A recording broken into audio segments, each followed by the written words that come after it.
Yeah, I need a mango habanero sponsor. 6. I would say 6. Married with an orthodontist? Oof. Oh, thank you. Married to a barista, and that, she, I don't think she can complain. She has pretty white teeth, but, like, coffee, baristas are not known for their white teeth, so she's kind of bucking the trend.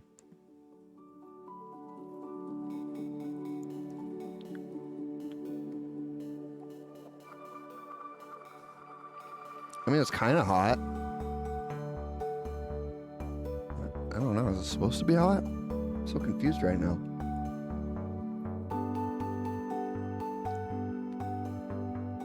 You know when you drink bubbly stuff and your tongue kind of like hurts for a second? It's like got more of that, but it's not really like throat hot. Yonk Online, it's kombucha.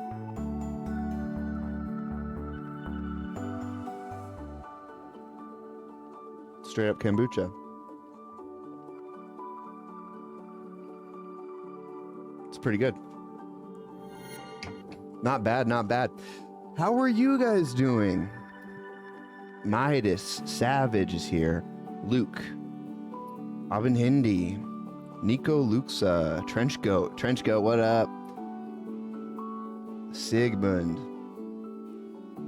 Man, we got the gang here. Ninad, what's up? Just a tiny kick from the acidity. Are you a chef? You a chef? What is going on? Next you're gonna be talking about like mouthfeel or something. Sad cop, 480p. Is the whole stream in 480p? Or is it just an option now? What the fuck is going on with this? Here, check out this style. What if I take the back of my hair and I put it over my headphones so that no one can tell I'm wearing headphones? I did make the transition wipes myself. Made everything myself on the stream. Is that good, or do I look like Rachel Dolezal? Probably both. Top it off with the orange beanie.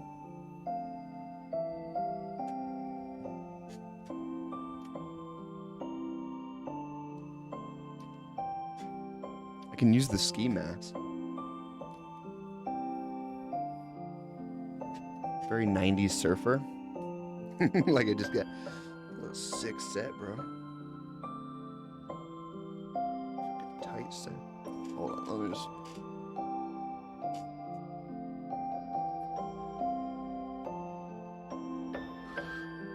Thank you, Sigmund. Okay, so then now the beanie. What are we doing? Pretty fucking sick. I'm just using the ski mask. Is that good?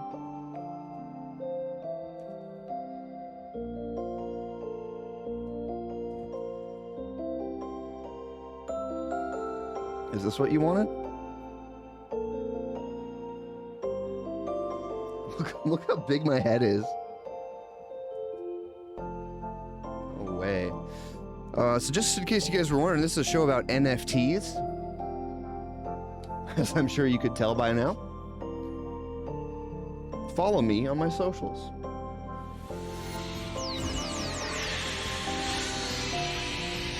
Inad, thank you for the sub.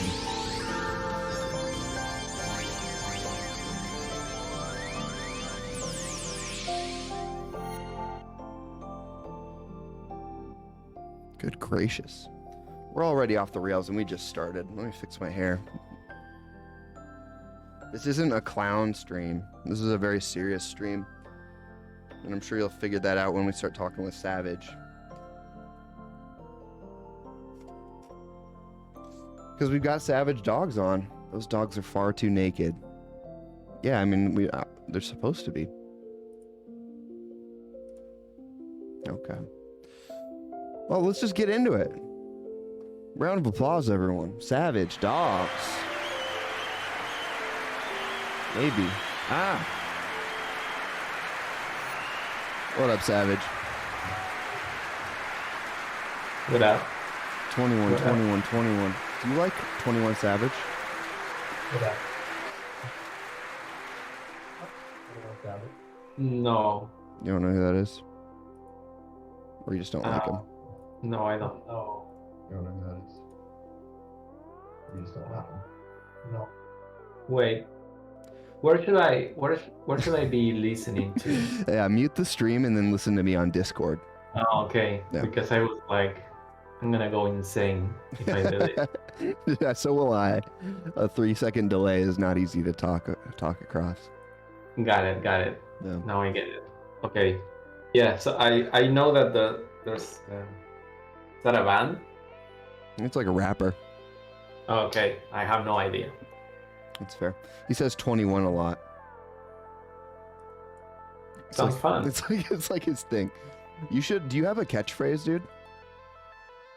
For sure. It's hassle to the grind. Hats off to the grind. Hassle. Oh, hustle to the grind. It's from my mentor, Gary V. I like that. I think he would approve of that. Does he follow you on Twitter? No. You're talking about how you made it all day, every day, and then Gary V doesn't even follow you, dude. He did like my tweet. That's true. That's true. But the follow is the next step then, right? I think so. Yeah. What happens when Gary V does follow you? Because it's going to happen. I mean, in a way, I don't want him to follow me because I'm... You're indie. I don't have other objectives in life after that. You'd have to kill yourself? Yeah, probably I'll have to end it. Yeah, that's fair. I don't know how, I don't know how to handle that. It seems like, I don't know, I guess you just got to find something new to aim for. Oh, look, Ryan's here, donating 1 bit. Thank you, Ryan. I appreciate that. But I mean, what can I hope for? Like being with my kid, loving my wife. No. Who cares? Well, you already do that, so it's not like you're, it's not like you have to achieve that. Looking for happiness in the everyday, trying to improve the world in some new way. Mm-hmm. Fuck that. Just want to be told like I be. Yeah. Yeah, man, you should be a philosopher. You could always do that because you're gonna if you don't end up killing yourself, you're probably gonna descend into nihilism, and so you might as well write about it. Yeah, but I think I'm probably gonna kill myself. Okay. Yeah. Is this the point where we post the suicide hotline for anyone in chat who's having trouble right now? I mean, have that number. If you're killing yourself, do not do it. Yeah, don't kill yourself for sure. But I'm gonna do it. So. But you shouldn't. It's like he's everyone. Savage Dogs is a professional. Like if there's anyone that knows how to kill himself safely killing yourself, it's me. Yeah, because you shouldn't do it because it's dangerous, and you can kill yourself if you do it. You guys are gonna try and probably mess up. It's probably you're not as practiced. Well, now being serious for a moment, I think you can fuck up killing yourself, and there's a lot of cases where people have fucked that up, and I think there's no going back from there. Dude, it's like, can you imagine trying to kill yourself, but then just becoming a vegetable for the rest of your life? Gary V would probably unfollow you. Absolutely. And there's no greater hell. I mean, how can you grind if you're stuck in your bed and you can only drink from a tube? That's true. Like, you cannot grind. Okay. Do you think there will be hustling in heaven? I mean... Do you believe in heaven? We have our human, mental ability in heaven. Like if we don't evolve into something purely spiritual and we can still be conscious of what's happening, I'm sure there's grinding because humans cannot be on the same level. We always need to be like, I have a better cloud. Yeah. Yeah. Look at me. 100%. I have like my cloud looks up to the river and yours looks up to the mountain, so mine Yeah. is better. Yeah. It's probably because I tripped a kid, or it's probably because I put that gum in that girl's hair in middle school. So you get a riverfront, and I get I get the cloud in heaven that's looking towards the heaven dumpster. Exactly. Yeah. And like close to the neighbors that were good enough to get into heaven. Yeah. But they're kind of like the worst people to be in heaven with. It's like on their deathbed they repented. Or no, maybe just like there's stuff that it's not bad enough to go to hell, but it's bad enough to be your neighbor. Like okay. Music too loud, screaming a lot. They weren't courteous neighbors. Yeah, exactly. That'll it's like do it in my book. I think that's pretty fair. If you think about it, you won't go to hell for doing that. But it's like if you're in heaven, having that neighbor sucks because you went to heaven and you deserve to be like at peace. Right.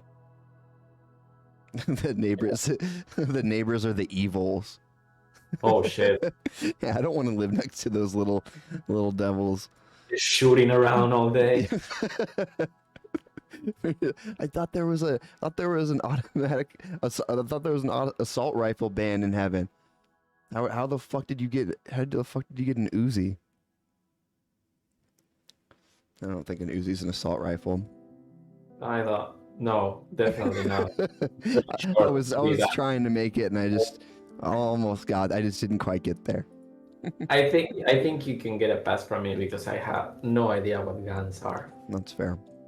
I know that one is short. That one is short. It's the one that rappers like. Why is that a thing? Guns?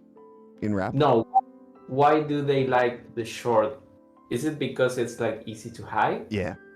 Yeah. Got it. Yeah, for sure. So they can kill more people. That makes sense. Yeah.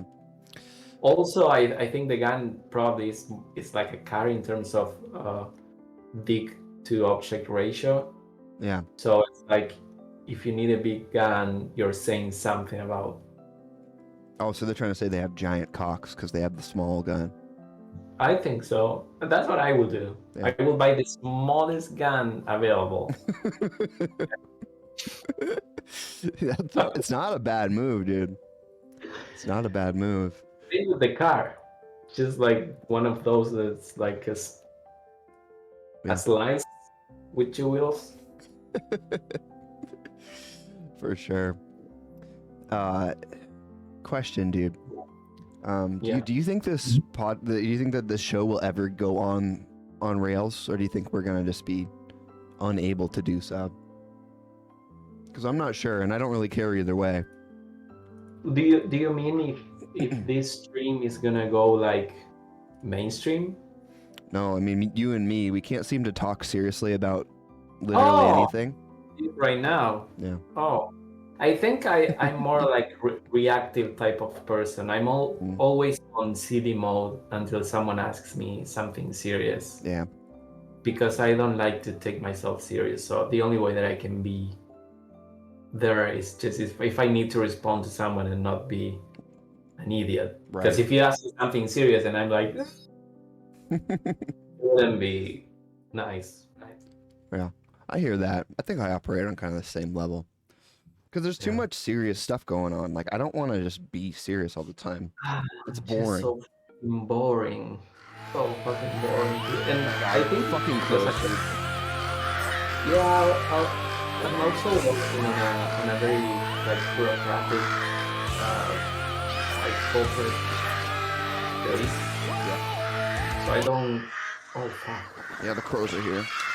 Oh shit. Do I need to do something myself to? No, just protect yourself. Okay. Hold on. Oh. Yeah, do that. Yeah.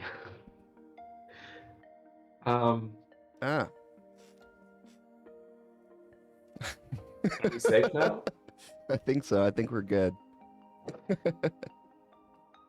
I think it's because I spend a lot of time just having very serious conversations at work, and Yeah. it's not a space for being super, I don't know, fun.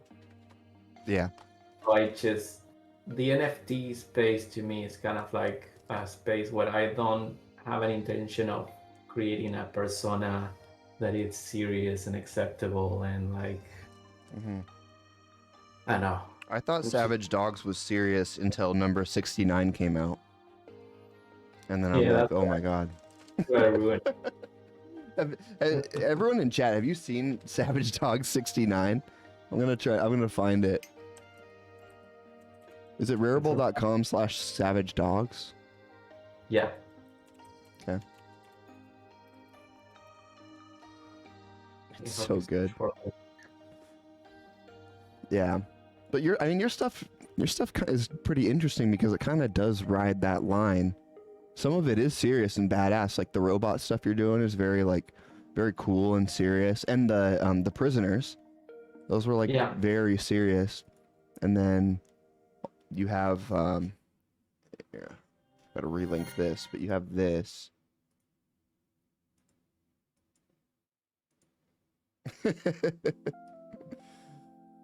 You got all the serious stuff, and then this pops up. Well, it's interesting to think about that. I don't think I ever really thought about it, but there's one thing that it's first the work versus how you talk, like in Twitter or anywhere else, and then there's the type of collection.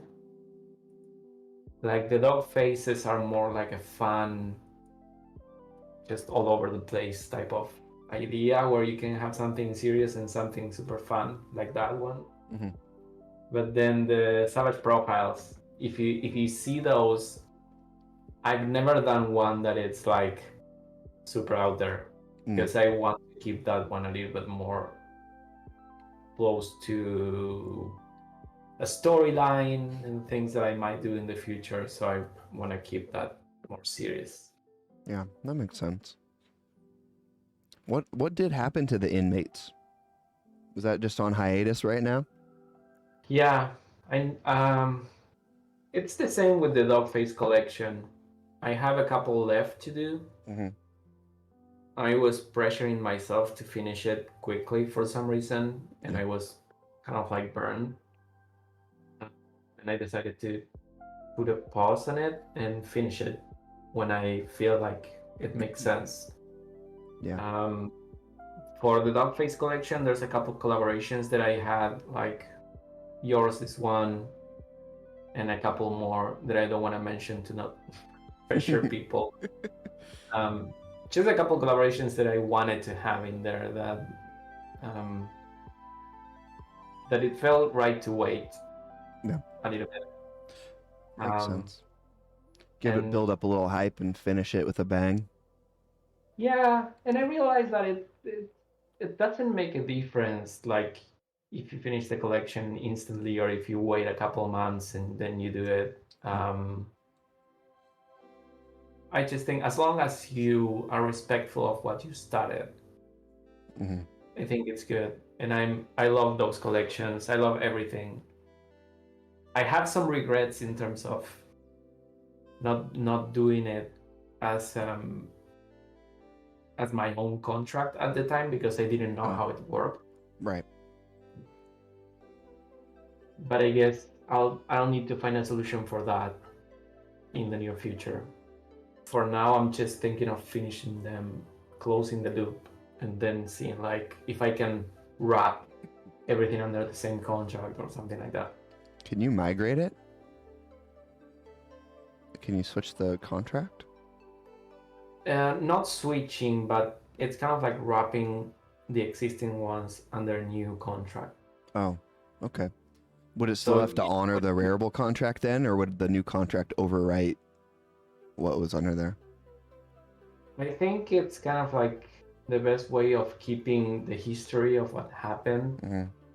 and then having a contract that holds all of the pieces, and that's the one you use to sell and move pieces around. It's similar to, have you seen like wrapped mooncats? No, I mean, yes and no. I don't know much about them, but I do know that they're a thing.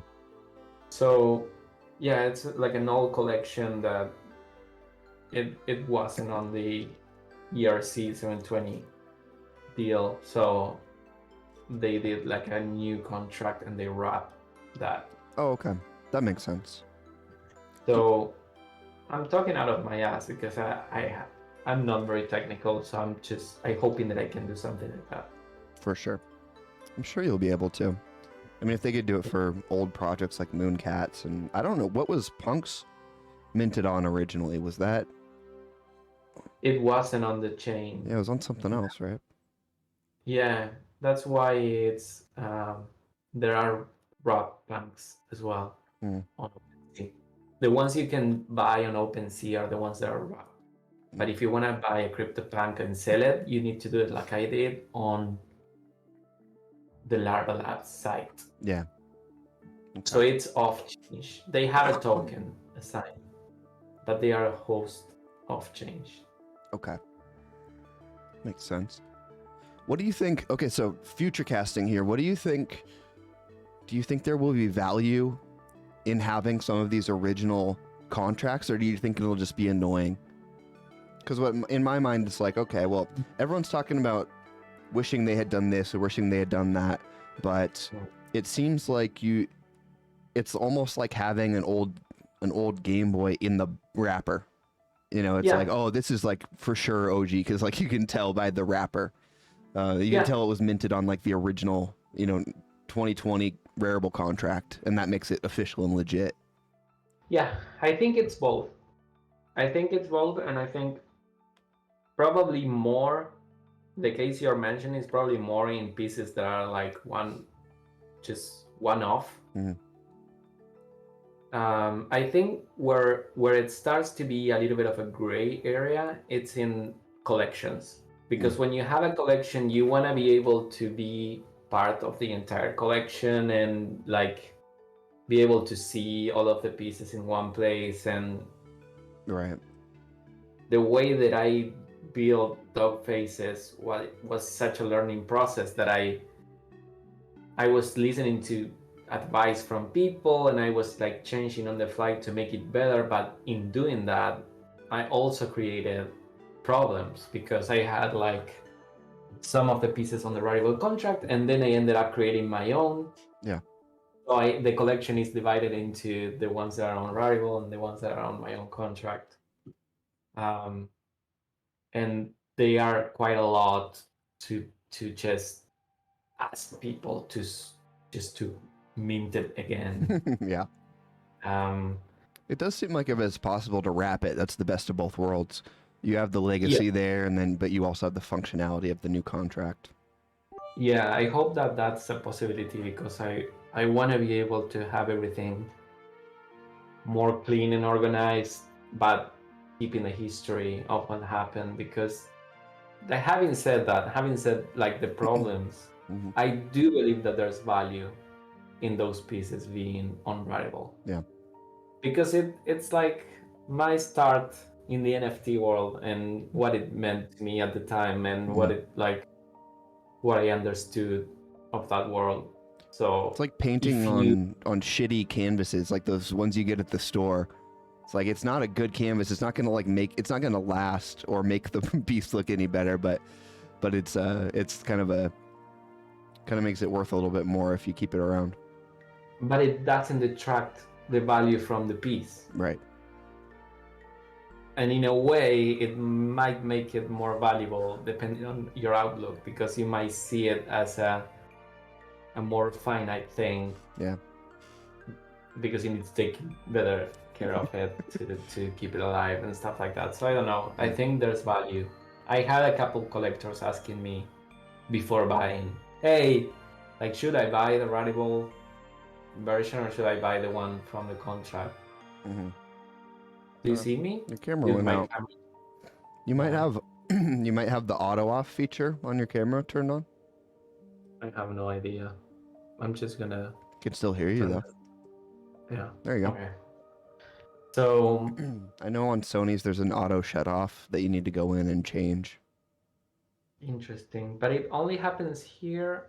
I don't know why it doesn't happen in meetings. I don't know.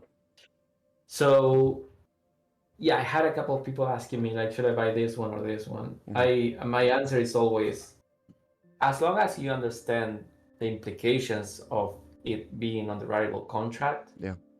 I personally believe that those have a little bit of extra value in terms of what they represent, in terms of OG-ness. Yeah. If you want to value my work long term, and if you like what I do, and if you want to be like collecting my work, you'll probably appreciate that aspect as well. Yeah, but no one does, so we can move on to the next topic. Everyone hates Savage Dog's work. And speaking of, dude, your latest drop started out slow, but it seems it took off at the end, right? I want to talk to you about that because I haven't been following it. Yeah, it did. I mean, it depends on how you measure it. I honestly, I don't know. I think that for me, the result is just mind-blowing. Like having some of the pieces go for over 1 ETH. Which is insane. And they did go over 1 ETH? Yeah. Well, that's some of your most expensive dogs yet then, huh? Yeah. I think the most expensive one was on the previous drop. Okay. And it was like 1.6. That was the most expensive one. That's big. That's awesome. What I really admire about your project is you're taking it very, very healthily. I know a lot of people ride their hype up and then start pricing out people, and then pretty quickly they find themselves on loose footing. And I know I had some experience or gave some advice to people that facilitated that, and I felt really bad. But you have been very steady and steadily increasing the floor and steadily making new things, and I think that that's a great recipe for long-term success. Yeah, well, it didn't really come with like it was a slow learning for me, because the previous collection, I think the dog face collection, was where I really learned the pain of going up in floor very fast. Yeah.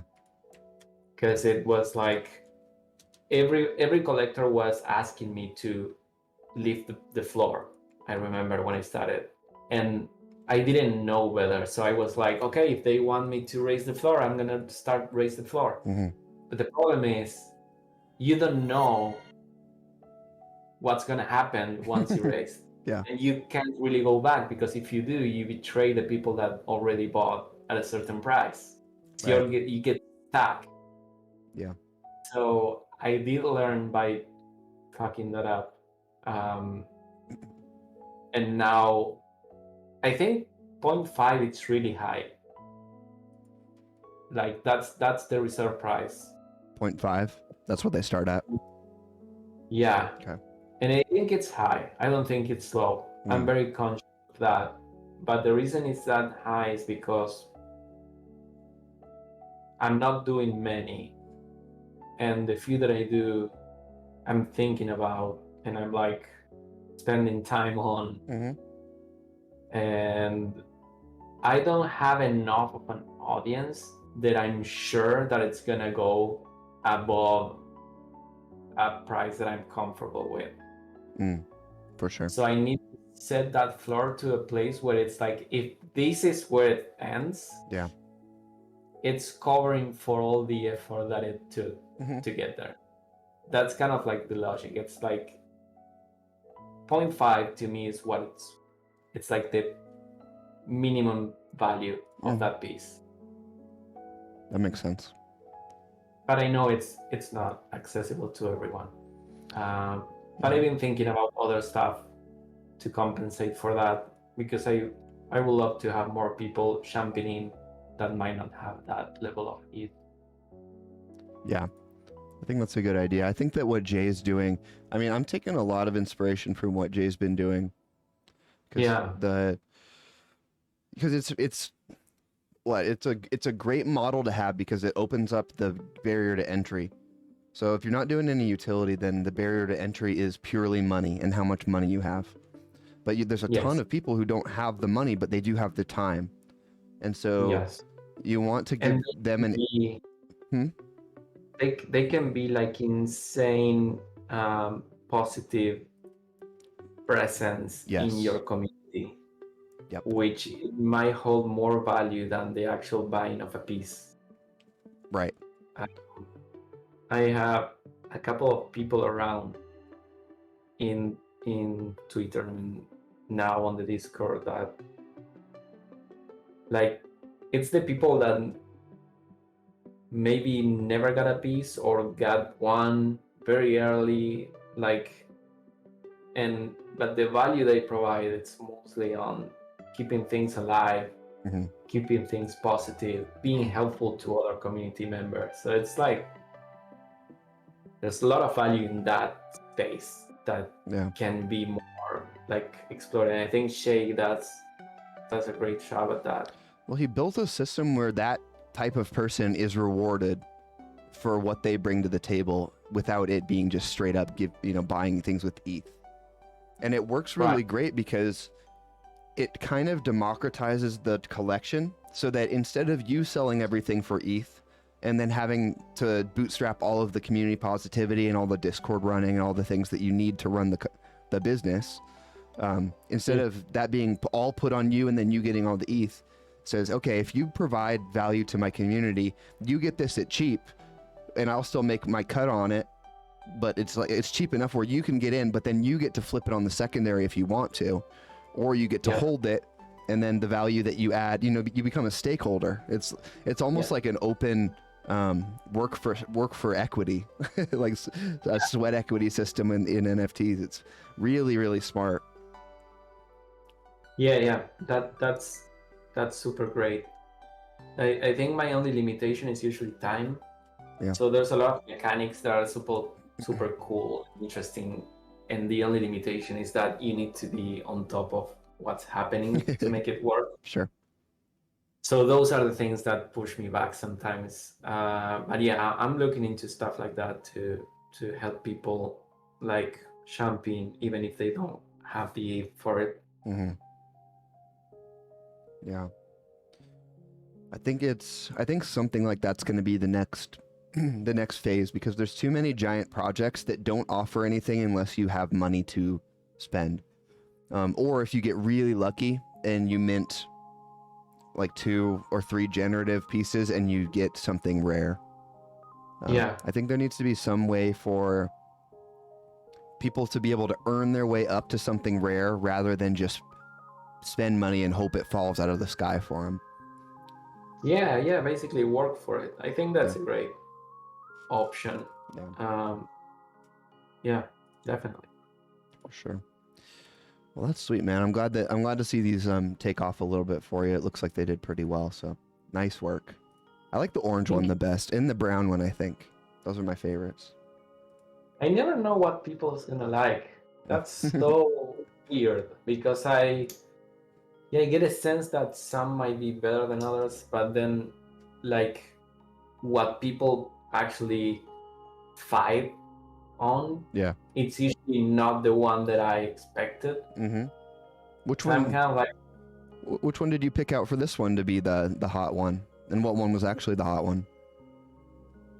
Let me see.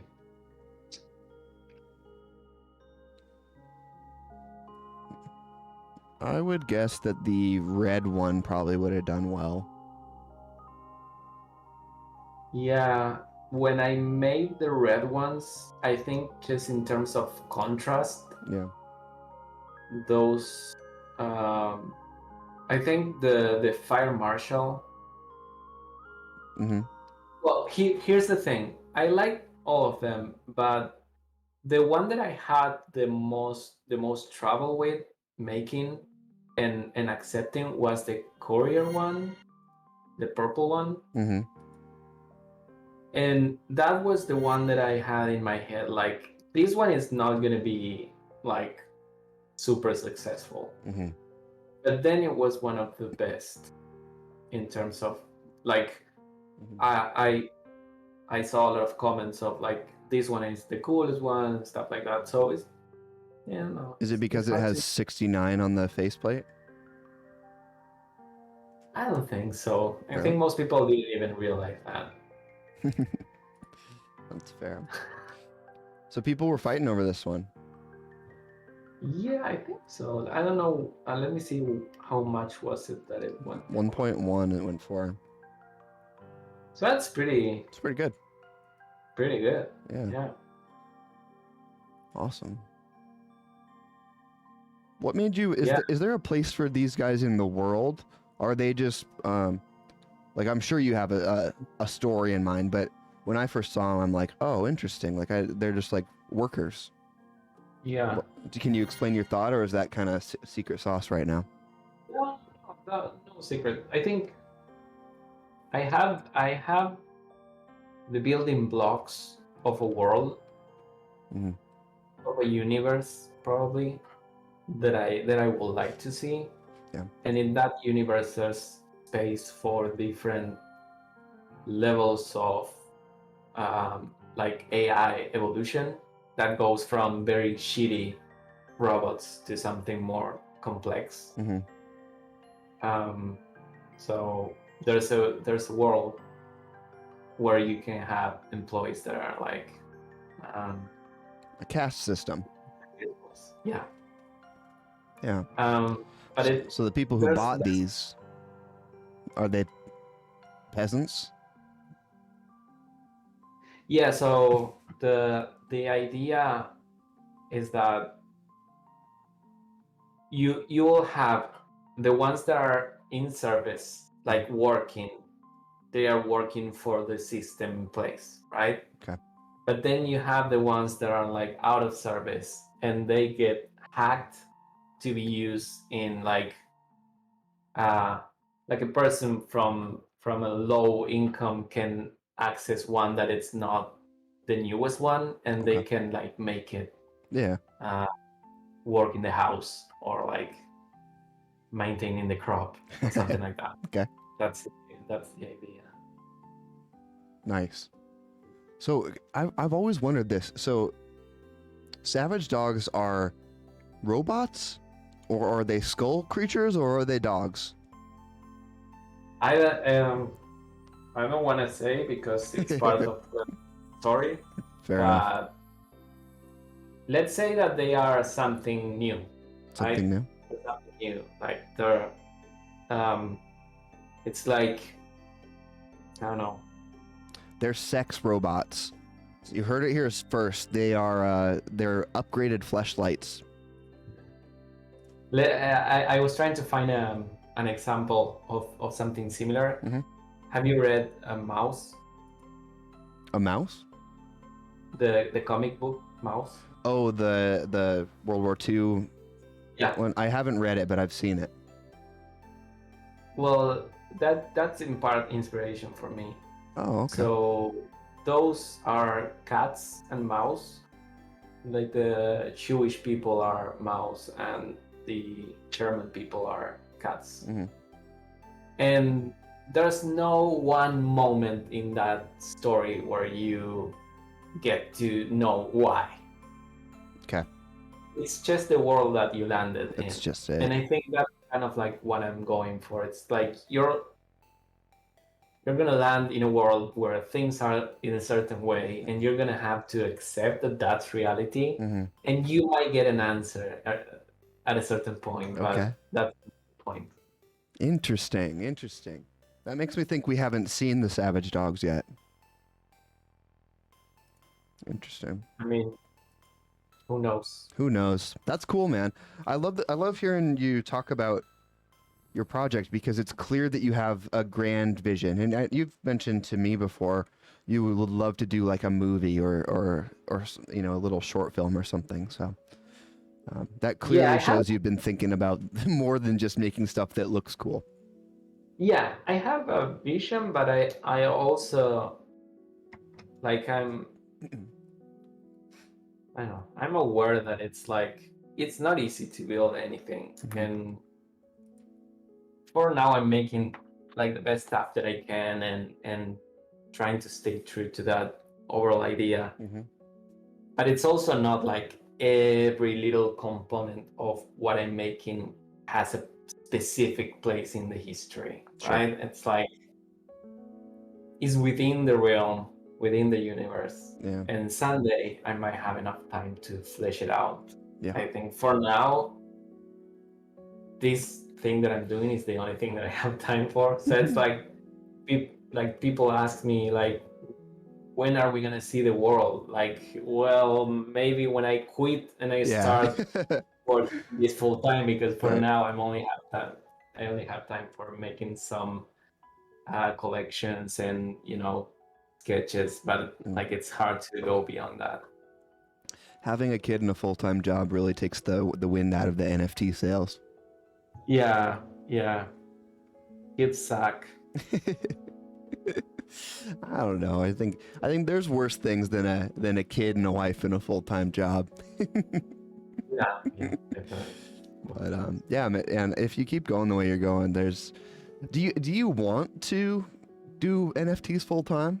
Is that the dream, or do you like having both going on? Because I know for me, everyone says like, oh, I want to go full time into NFTs, but I know how I work, and if I don't have security, I can't function in a venturous place. I need all my bills covered by something, and then I can go off and throw things at the wall and be myself somewhere else. Yeah, I'm not sure. I think I definitely want something of mine. Something of mine to provide for the 9 to 5 type of scenario. I don't see myself being an employee for a very long time, honestly. But I don't know if it's full NFTs. I also don't know if that's even a thing, right? Because maybe NFTs is just a mechanic to sell something that goes way beyond, and it's like that's a great point, because it's a brand. It's a medium. NFTs are a medium or a way to sell. It's not even the medium in itself. Like Photoshop is a medium, right? So it's like it's like a canvas. Then you can try different materials and stuff, I guess. I think right now it's so new that we assign so much value to the newness of the idea. Yeah. But I think that once it's commoditized and it's like the way we transact online, because it's basically inescapable that we'll end up in that place where it's like there will be no other way to purchase shit online, and everything is digital now, so it's like what else is gonna be there? Right. So once it's like saying in the 80s that you wanna dedicate yourself to the internet, right? Yeah. It's like, well, no, you're not. You're gonna dedicate yourself to a business that might leverage internet as the main medium or pipe or whatever you want to call it. But NFTs on themselves might not mean anything in the near future in a good way. It's gonna be as invisible as the internet, and then anything you do on top of that, it's just like, what is it that you're doing? I might be doing a brand, I might be doing a production company, I don't know. Whatever I can accomplish will be using that as a base. Yeah. I think when real estate contracts and titles and deeds start getting into the space, I think it'll lose a lot of its new sheen. I think you're exactly right. There's there's a certain hype around it because there's so many possibilities that haven't been explored. But yeah, once Spotify or I said that last time, Shopify doing NFTs really made me think about this too, because it's like, okay, well, so if Shopify's offering NFT minting, it's like it's just gonna be a button you click down the line, and they're just gonna take care of the back end for you. It's the same as crypto. It's like if I want to go pay for something in crypto in 20 years, it literally won't matter. So I'll just be able to like go. My debit card will probably have crypto and USD on it, and then it'll just pull from automatically whatever, or I'll press a button, or it's gonna be seamless for the end user eventually. So if you think about what government around the world, what governments want, I think one of the things they want the most is to get rid of cash, because cash is so hard to trace. Right. So to me, the logic is telling me that in the not very far future, we're gonna have a wallet that's gonna become your main ID. Like it's tied to your social or something. Yeah, it's gonna be the thing that you use to identify yourself and hold your value. And you're gonna be able probably to do multiple chains. So you might have your gold, Bitcoin, you might have your enterprise Ethereum, and then you might have the USD equivalent, that it's like the one that the government creates, because of course they want the ability to right, print more or some shit. What do you think? But there's always going to be a way around that, right? With privacy coins and with being able to pop open a new wallet without anyone knowing about it.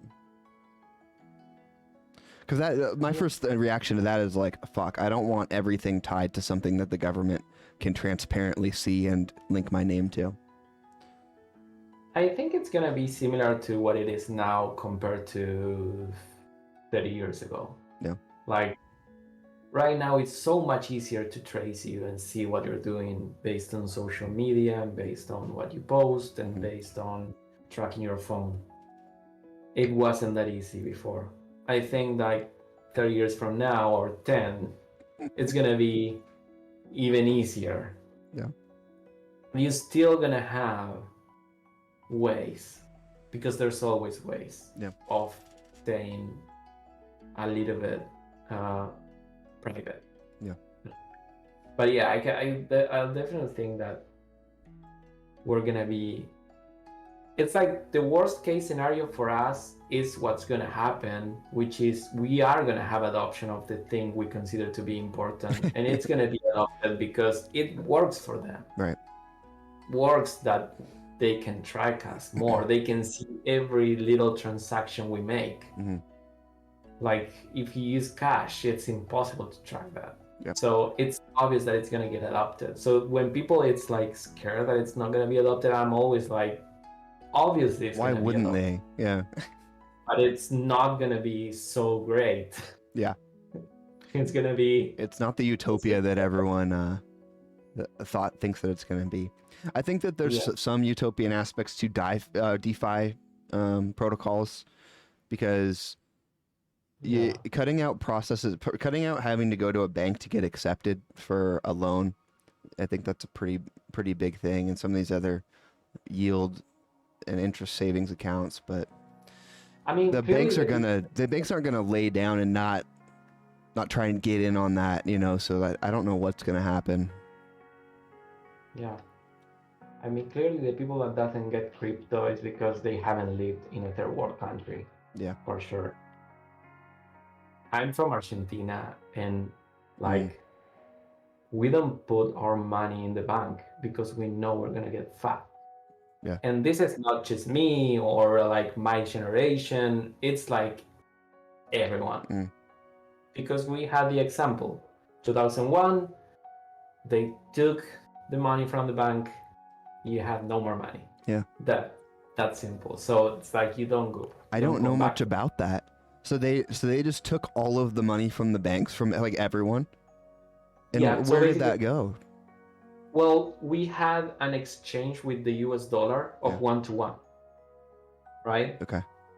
Suddenly there was a massive peak of inflation, and the disparity between the dollar and the peso was insane. So $1 was like 1,000,000 pesos, let's say. So what they did was basically saying, well, you don't have the equivalent in dollars anymore, you just have the pesos. Okay. So they just devalue your money by 1,000,000 times. Yeah, exactly. Oof. Which is the same as just taking it. Just taking it, yeah. And ooh, that's rough. That happened, and then we had 5 presidents in 5 days. From assassinations or coups or? They just resigned. They took over and resigned instantly. Because they saw what was going on? Yeah. Oh, man. That's crazy. It's just insane. I've heard that people from Argentina or other countries who are dealing with financial crises, I've heard them say similar things, but I've never quite understood what happened. And so thanks for telling me that story. That's crazy. So, being Argentinian, I have Bitcoin. Yeah. And it's going up and down. And I'm like, I'm riding this wave like a champion, because I'm like, this is totally fine. Yeah. What's the problem? It's going up, it's going down. The peso is only going down. Yeah. Right? Bitcoin at least is going up and down. Same with Ethereum. Like, yeah. And there's no one that can go and print and fact that out for you. So, yeah. if you live in a country like that, it's very easy to see crypto as the only way. I think only in the US and countries like this is like, it's a question of, well, I don't know if I find it helpful. Well, yeah, because you can have access to a bank account instantly, but go ask that to someone that lives in Mozambique and doesn't have a way of like transacting with someone. I think it's like when you go outside the first world, it gets way easier to adopt. I think it's also just a bit of lack of intellectual curiosity, because we're really not in a different boat than Argentina. It's just that we seem like we're in a different boat because things are going okay right now. But looking at all the trillion upon trillion dollar spending, the half of money of all time getting printed in the past 5 years, like that's not good. Yeah, that's gonna hit you in the face eventually. I don't know how, because the US has this thing of, it's like you have to fuck up so many things to get to the level that Argentina is in right now, that it's gonna take a while for the US to get to that place, but you are gonna feel that inflation somewhere. Yeah. Like, you might not see it, but your purchasing power is gonna start going down. You're not gonna know. Exactly. That's the insidious part. Things are going to start costing you more without you realizing it. Yeah, so like 10 years from now, a house is gonna cost you double, but it's not gonna be super apparent, and it's gonna be hard to like see. Yeah. Let's talk about something more fun, maybe. Well, yeah. Ryan says, this stream is brought to you by Savage Sex Robots. Tired of hanging out by yourself at home? Buy one of our patented Savage Friends to fill the void. Visit mysavagedogs.robot.com now to receive 10% off your first order. Holy shit, dude. That's the world that we're trying to build right now. It's all building towards that. We're having complaints about the friction on the robots, but you wanted to fuck a robot in the first place, so I mean, you kind of have to deal with what you get if you're signing up to fuck a robot. I mean, you're not asking for a doll. You're not asking for a semi-human. You're asking for a robot. So it's like, yeah, it's metal. Yeah. A sex doll can't twerk, dude.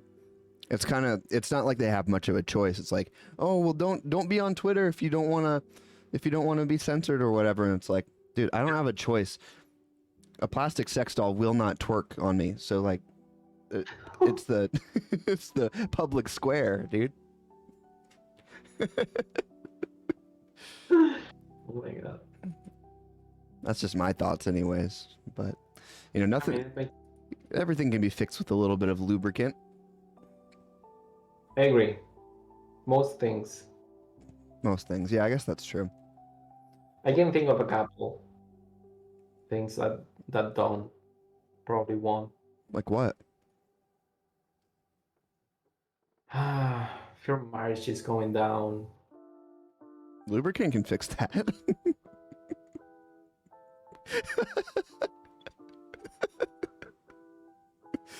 probably. Yeah, what else? Interesting. Let's apply it to things that we think it's not gonna fix. Yeah. What if you lose a loved one in an accident? Yeah, that one might be a little tougher. You got me there, Savage. You got me there. Damn. Oh, one thing I did want to ask you, dude, is what is your So I asked Malvita this the other day, and I think people really, people really appreciated the little insight into what her process was. How do you make your savage dogs? Like, what program do you use? Do you start out sketching? What's your workflow? Yeah, sure. It's not always the same, but yeah, probably usually the same. I start with the iPad Pro. I sketch to a point where I'm like, here's the thing. I'm not an artist. I'm a designer, so I can draw to a certain point, and then I need to go into design mode. Mm-hmm. So I end up designing things. I never it's hard for me to make a painting I do it, but it's like I have an impulse to design it. That means to tweak it, morph it, move it, instead of just painting the entire process. At a certain point, you want to move this part to the other side of the canvas. Yes. That's what I get to. I'll do something. I'll be like, no, this needs to be here. And then I'll start moving things around. Yeah. That's why it feels so unfair to consider yourself an artist, because it's like a true artist or painter will just think of the composition and just start building towards that. Mm-hmm. I'm just all over the place. I do a drawing, I move it, I tweak it, I rotate it. So it's a little bit unfair to consider myself an artist. But I do the iPad thing, and then I move into Figma. And it's been like a year now that I've been everything illustration related in Figma. It has its limitations. Yeah. For example, when I animate stuff, I go from Illustrator to After Effects pretty seamlessly, because there's a plugin called Overlord where you just send stuff back and forth. And I used to use that, and it was super easy. But I'm so done with Adobe and how it crashes and it doesn't work, that I started using Figma. It auto-saves, it works perfectly. Gradients don't have banding like they have in Illustrator. They don't? No. How did they get away with that? I have no idea, but they work way better. Way better. I might have to try that then. I really like Illustrator, but no banding sounds sick. That sounds really nice. And that's not even the best part. So beyond the aspect that you don't need to think about saving your work, there's something huge about Figma. When you create an object, you can add all the colors and effects that you want to the same object. So I create a shape of a head. Mm-hmm. I can add drop shadows. I can add multiple colors in different modes. I can add gradients. All on the same object. Hmm. So if I want to do the same in Illustrator, I need to duplicate that object Right. for the amount of things that I want to add on top. So there's like layers within each object that you can stack. Exactly. Yeah, That's you can cool. stack. You can stack a bunch of things. We can actually make something where I show you one of my files at some point, because I think it's really interesting to see how Dude, that would be awesome. you can group and mask and like build super complex things in just a single shape. Do you have something you can pop open for us now? Yeah. Awesome. Let me see. In the meantime, Ryan says, this stream is brought to you by our newest Savage Sex Robots 2.0, the twerking edition. Tired of your savage friend not twerking? Update your original sex robot today at mysavagedogs.twerk.com to get your groove on. Oh my god. Use code Lemon Party. Okay, I think I have something interesting here. Good. How can I share this? Should be a share screen button on Discord, and then I'll have to figure out how to capture it on my end. Okay. Screens. Thanks for those messages, Ryan. It almost makes up for the fact that you cheer one bit at a time. Don't share it just yet, because I need to see if I'm sharing the right screen. Ryan, cheer $1 at a time, because Twitch doesn't take 800% of that, and you can write a message with it, and it makes the money printer go burr. Okay. I know you've got $1 at a time too. Fucking Scrooge, dude. Ryan never helps me. He's probably the most selfish person that I know. Yeah, absolutely. Look, he did it again. He's taunting me now. 1 bit. How much is 1 bit worth? Here, Twitch. 1 bit money. What is this worth? 1 cent. 1 US cent. You're flicking pennies at me, dude. Sorry, I just had to restart Discord. It's alright. Oh, whatever, Ryan. Just flicking a literal penny. Sempi now. This is the worst fucking meme of all time. Not only do I not make any money, but it's annoying. Maybe I'll turn off notifications just to spite you guys. Do you see my screen share? No? Yeah, now I do. It's a lady dog licking a bowl. This piece is awesome, by the way. This was one of your earlier things, right? Yeah. So this is a vector piece, and this is how the guts look like. And let me show you. Wait, I thought this was a digital painting. This is like in shapes? Yeah, these are all shapes. Holy shit, dude. Yeah. So it's vector, and you can stretch it and make it as big as you want. Whoa. That's crazy. So let me see if I can change this. So if I take the head, for example, the head is just a mask.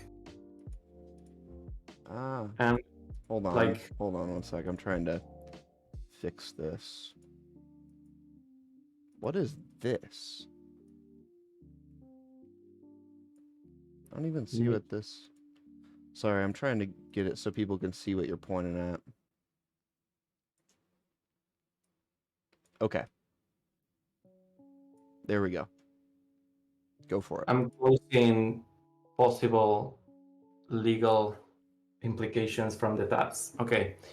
So, like, if you see the head, you can see that this is a group. There's a clipping mask on the bottom that it's action in the entire group. Yeah. So limiting what's going outside. And then this is the head, for example. This is the actual head, this layer, vector 39. I'm gonna call it head. And this is mask. So if you check the layer here and you see the details on the right panel, you can see that this head has a base color, it has a gradient, and another gradient on top. These three elements you see on the right, do you see that one that says in the fill options? Oh yeah, I do. Okay, so let me just show you if I take this object right here. Okay. This is the head, and it has 1, 2, 3 aspects, right? So Okay. the first one is the color base for the head. The second one is a gradient of the shadow Okay. of the head, and the third one is a reflection of the light of the floor. Okay. And that it's all encapsulated into this singular shape. That's cool. That's pretty insane that you can pile up all those effects. That So then is what insane. I do is I use very basic things. I use gradients and blurs. Okay. So you can see this shape right here that is giving this nice cool shadow on the face. Yeah. It's actually just a gradient with a layer blur. If I turn off the layer blur, you can see what the shape actually looks like. Nice. Okay. And Right? wait, where's the layer blur? Do you The layer do you blur just like is click an is an- FX button? yeah, you can add fills and effects. So let me show you. Look at the right side panel. Okay. Mm-hmm. Right now I have this box, and it's a fill color. I can change that, Okay. and I can say I want to add a gradient on top of here that it's blue. You can change the transparency, anything. Can you change the blend mode of that color? Yes. Nice. You can go here and say I want this to be darkened. Oh, nice. And I want this to be a linear gradient. Okay. So now I'm gonna make that linear gradient, and I'm gonna put it in the position that I want. And then I can go and add a stroke. I can add effects. So I can say I want to do a drop shadow for this.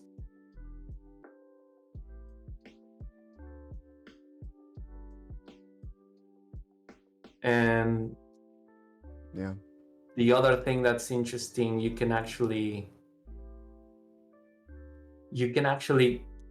create a background blur for the object that it's behind. So if I go down in opacity like 90% here, even less, it's gonna be more visible, like 70. You see the object in the background being a blur. Yeah, that's crazy. So there's a lot of little cute things that you can do with that simple list of effects. Mm-hmm. It fills, gradients, and blurs, and that's all it takes to kind of like go in and build anything, actually. Yeah. Wow. This all blur shapes with gradients to emulate light. Like if I take this out, I take the blur, and I take the linear gradient and I turn it into a shape. That's the drawing. Wow, dude, that's really crazy. Pretty insane. That's really crazy, and this being a vector artwork is crazy, or that's insane. And also practical, right? Yeah. Because you can just you can do anything, and you don't need to worry about the size, because it's like can be the size that you want. Yeah. That's awesome. I haven't thing around like older pieces that are not Savage Dog related but interesting. Let me show you. That's crazy, man. Oh, that's cool. So I'm thinking now that I need to try that. Is it more for? Looks like it's for web design. Yeah, basically it's a UI tool. Yeah. And I started using it for this, but I don't think it was intended for this. Mm-hmm. So this is another one. Let me share again.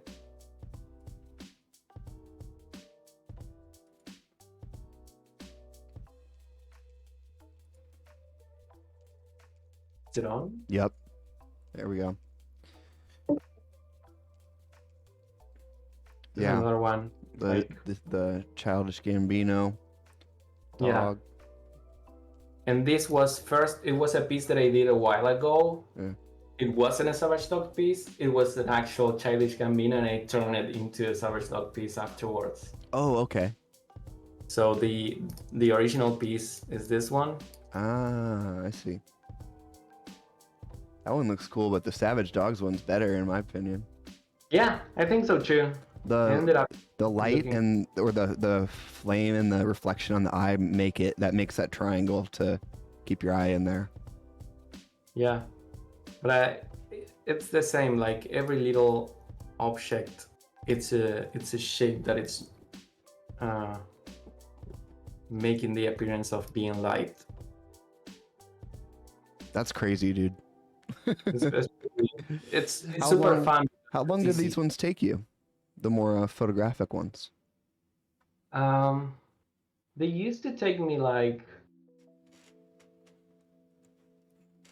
2 to 3 sessions of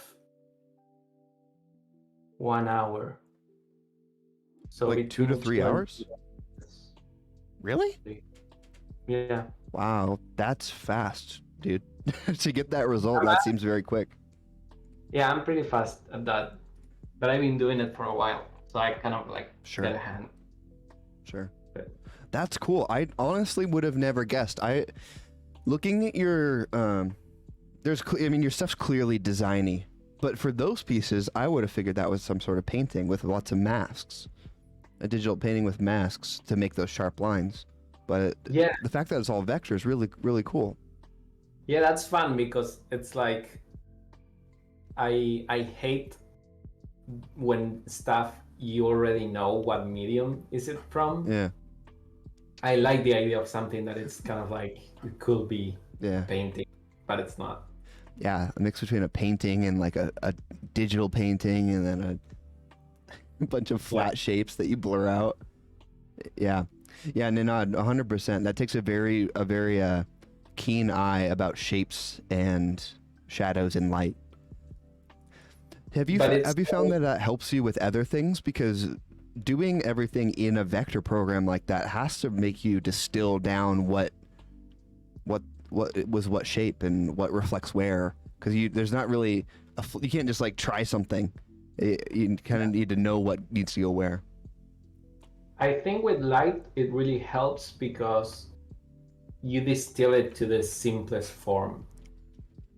But light is just color, so it's easy to reproduce. The hard thing that I haven't been able to really get doing this is texture. Like, texture is where it gets complicated when you have something like clothing. Mm-hmm. Clothing is not something that I have been able to reproduce in a way that I like. The dress on the lady was okay though. Yeah, but because that dress is kind of like satin, I don't know how you say that, but it's like a material that lends itself to be a vector. Okay. There's other pieces of garment that are like harder to reproduce. Like more transparent type garments, or like flowier stuff. If you try to do like I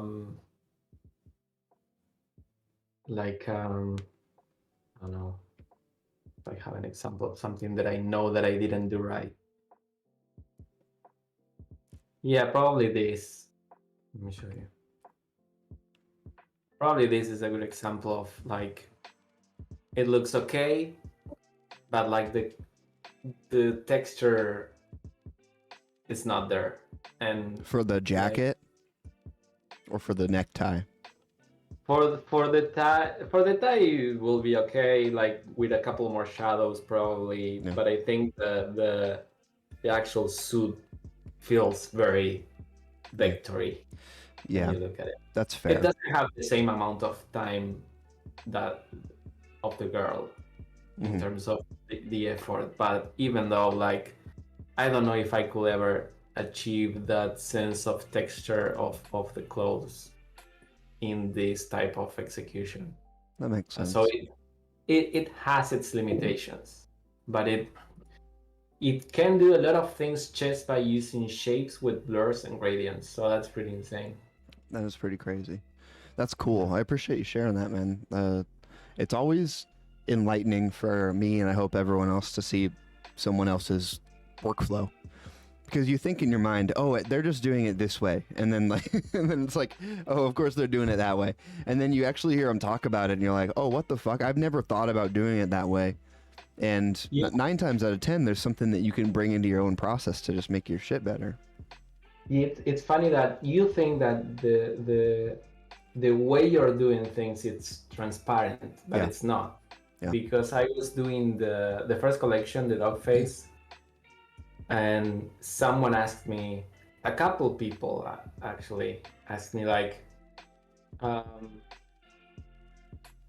do you know when to do one that it's 3D and one that it's like 2D? And I'm like, they're all 2D. They're all 2D. The only ones that are not are the very latest ones that I try a couple in 3D, but like the first 50, they were all 2D. Mm-hmm. But some people just thought it was 3D because of some lighting that felt, I don't know. Yeah, I hear that. I've had that same response for some of my stuff too. It's like, no, I just do it all in Photoshop. And like, yeah, they're like, what program do you render it in? Well, I had that thing with when you did the medal for the competition. Yeah.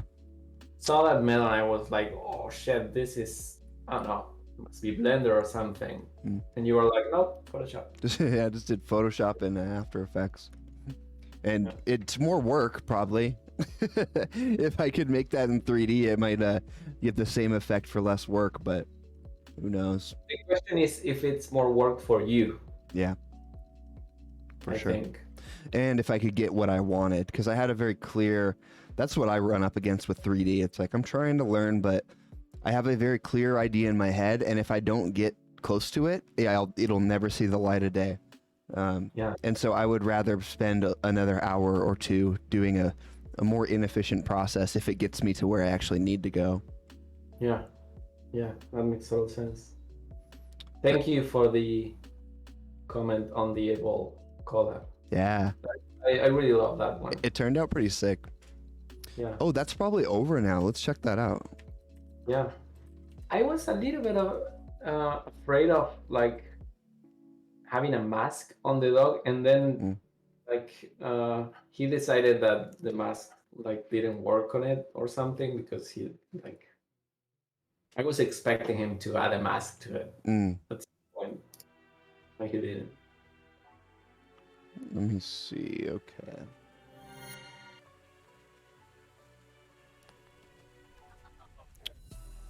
I wish it was easier to see what went for what on Rarible.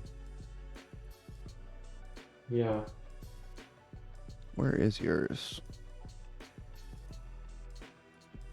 It should be. Huh. Did Defaced and Smoochie not sell? What? Highest bid. Oh, they're still bidding? No. No, it's sold for 3.3. Oh shit. Nice, wow. That's great. It's insane. Where is yours? Oh, dude, real quick. Are you watching stream? No. Oh. I am now. Okay, so I'm keep pressing the wrong button. What? There we go. What are these? I've seen them today, but I don't know who makes them. I have no idea. This is the first time I see this. Chat will know. Oh, Mega Man, what? Wow. It went for 0.1? God damn it, I would have got that. It just looks like a collectible pouting boy. Yeah, it looks nice. I like the Robocop one. Oh, also did you... Wait. That's probably gonna... We need to watch out for porn. If we're typing in pouting boy into search.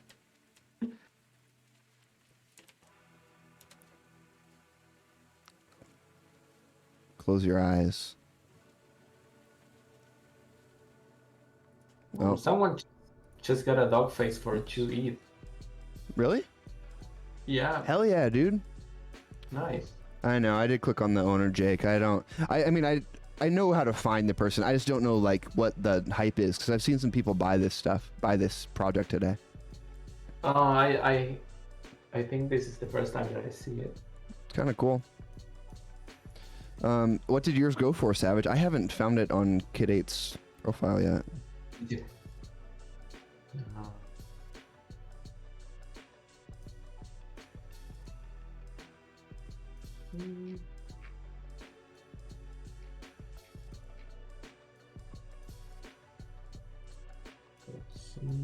Oh, Rembrandt took it. Oh, is that what chat was saying? 2.2. Rembrandt, Wow. Rembrandt for 2.25. Hell yeah, dude. Wow. That's amazing. That's what's up. Yeah, it turned out good. I am with you. I think that the ski mask would have been difficult. I mean, I wasn't against the idea, but we didn't even try it. I think he knew that it wouldn't work that well, Right. which I appreciate because it's like it will be hard to see the face. For sure. Man, talk about someone underappreciated right now, Rembrandt. Yeah, Rembrandt's doing great. I really like the work that he puts out, like those interpretations of different collections. Mm-hmm. It's so he has such a unique style. Did you see the one he did of mine? No, which one is it? Here, let me log in real quick.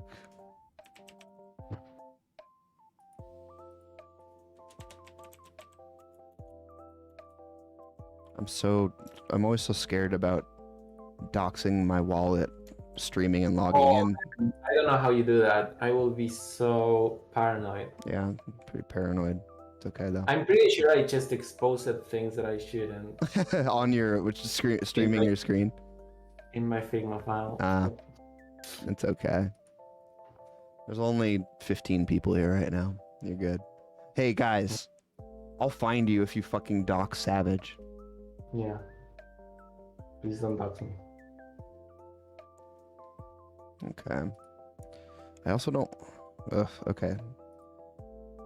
I don't want it to show my balance either. Do you remember that guy who burned his punk?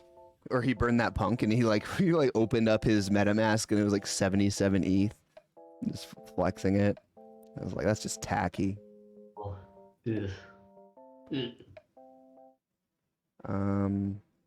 Okay, scrolling down. Here it is. I think this is pretty cool. Whoa. Isn't that sweet? Yeah, I love that. And like, how hard is it to make a face and clouds? And it just, I don't know, it looks cool. And I like it. Jake with the 100 bits. Thank you, dude. I think there's a couple people in the space that I feel they are appreciated, but of course they're not as appreciated as they could be. Yeah. One of them. The other day I was thinking Gremlin is probably one of the ones that I always see anything he does and I'm like, oh my god. How has Gremlin not taken off? And his stuff that isn't serious, his serious stuff is really good. And his stuff that isn't serious is hilarious. I love his funny stuff. He's really good. Oh shit, Savage. Yeah. Ted redeemed critique my NFT. Do you want to critique an NFT with me? Yeah, sure. Let's do it. All right, drop the link, Ted. Let's have a look. Oh, so you can redeem a critique? Yeah, so if you watch my channel enough, you get points, and then you can redeem a critique with it. Wow. So rewards people for tuning in. You chose their own moment. Their own the worst. So this is Ted, sculpted from scratch and textured by me. New series just went live called Summoners, a series of 33 unique creative summoners and their spirits. Complete the ritual and exchange your mortal coil to be granted a spirit. Okay. Spooky stuff as always, Ted.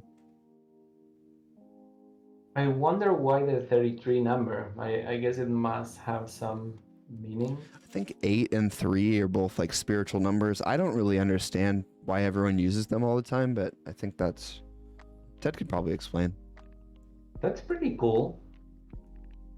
That is pretty cool. I like the book. So this is a spirit, and then this is the soul.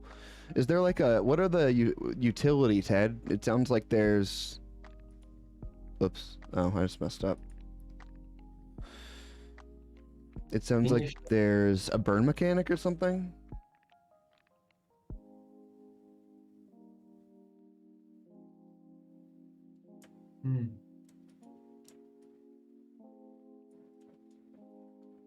Are these 3D or are they photographs of objects? I think they're 3. I think they're 3D.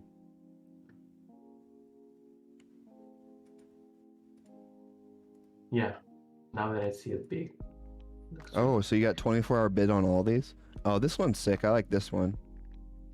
The motion of the spirit's pretty cool on this one. Yeah, summoner and their spirit. There's no burn mechanic, but folks who collect a summoner help shape the second comings. Ah, okay.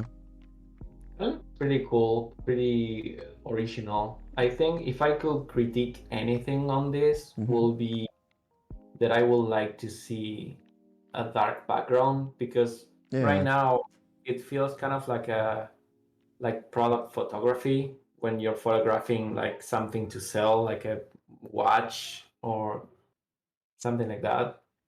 I think it's kind of like the concept is asking for a darker background and maybe some interesting play with light that you can add some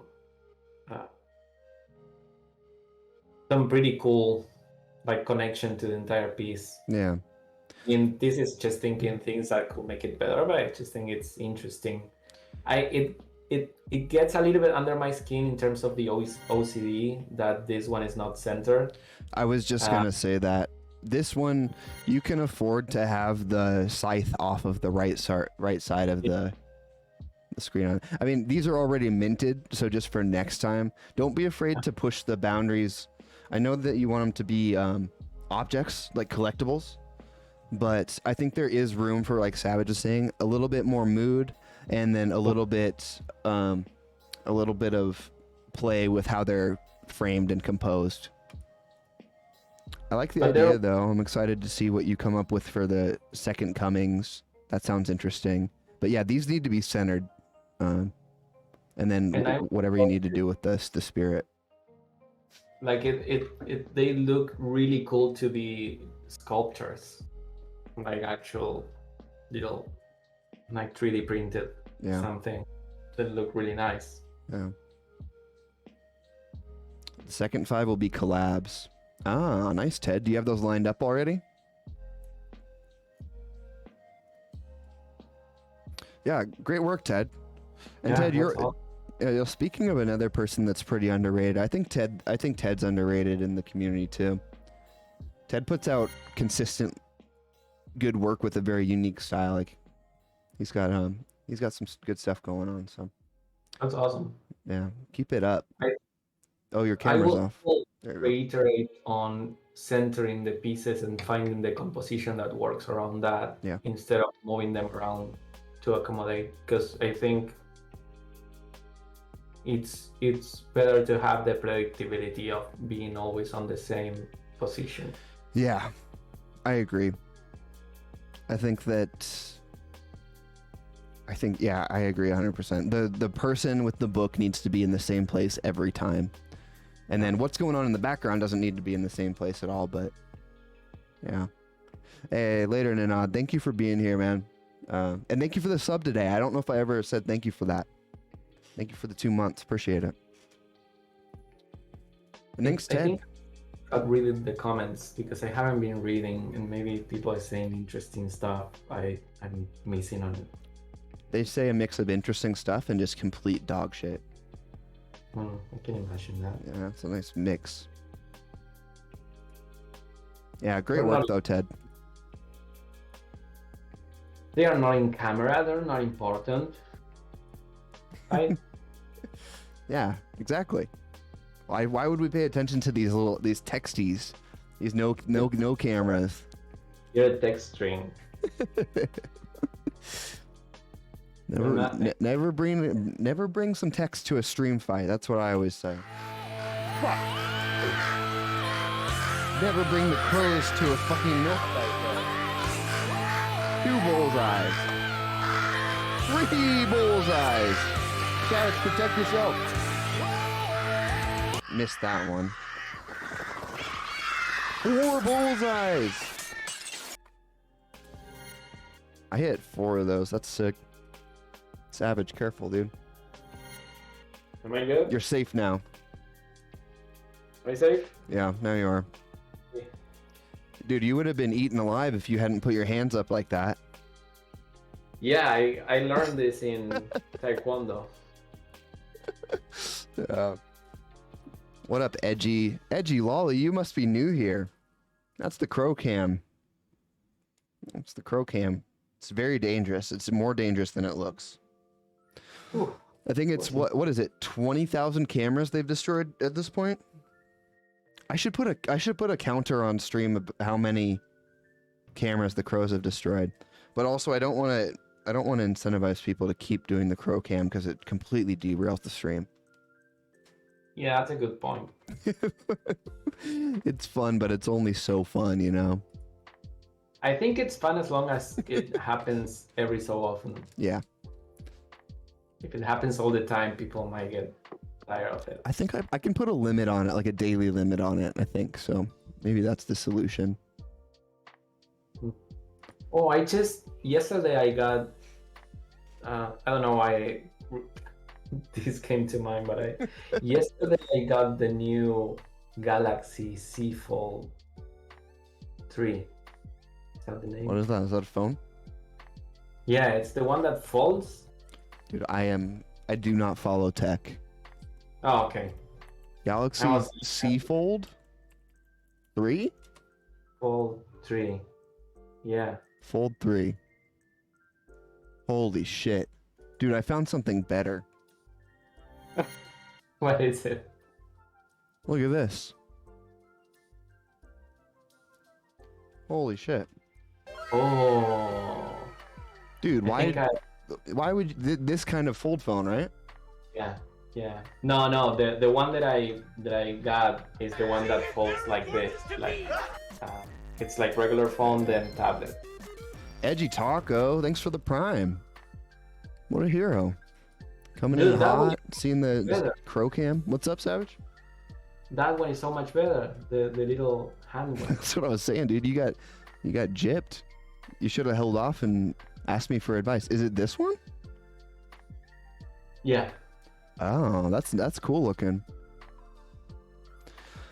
Have they proved that you? I like the vertical fold. Which one of these did you get, or are they the same thing? No, you can get the one that opens like a book. Yeah. Which is the one that I got. This one, okay. One that it's like a clamshell. Oh, I like the clamshell one. Yeah, no, I like the book. Ah. Well, maybe I'll get the clamshell one and we can have a war. Yeah. The book one's a lot more screen real estate, huh? Yeah. Yeah. Well, that's pretty cool. Have they been able to prove that you don't... Your camera's off again, by the way. I don't know why it keeps doing that. No, that's so weird. Oh, it's really hot. You know what? That might be it. Oh, is it getting too hot? Yeah, I think that might be. Because this room, it's like a sauna. Okay, well, you might want to turn... We can keep the camera off because I don't want you to hurt your camera. If it keeps turning off, you need to probably put a fan on it or keep it off. I'm getting the temperature check. Okay. That's the thing. Yeah. Okay. When it turns off, it turns. Okay. Sounds good. Edgy Lolly Taco. 3 bits is all I have. Take it and give it to Steph. Will do. 100%. Edgy Lolly Taco. I probably know you in real life, I think. but maybe not. Well, Savage, what's next on the docket? What do we have? What do you want to ask me? What? No one comes on the stream and interviews me, dude. I just have to talk about everyone else, and no one cares. Yeah. No one really cares about me unless I'm dancing or eating a dog treat. I ate a dog treat last week. A dog treat? Yeah, dude, I ate a dog treat. Steph's cousin's friend. She know me. That's crazy. Cool. So, thanks for the sub. Okay, let me be the interviewer now. Okay. For once. Yeah, I ate one of these. What's your end game with this stream? Because to blow up and act like I don't know nobody.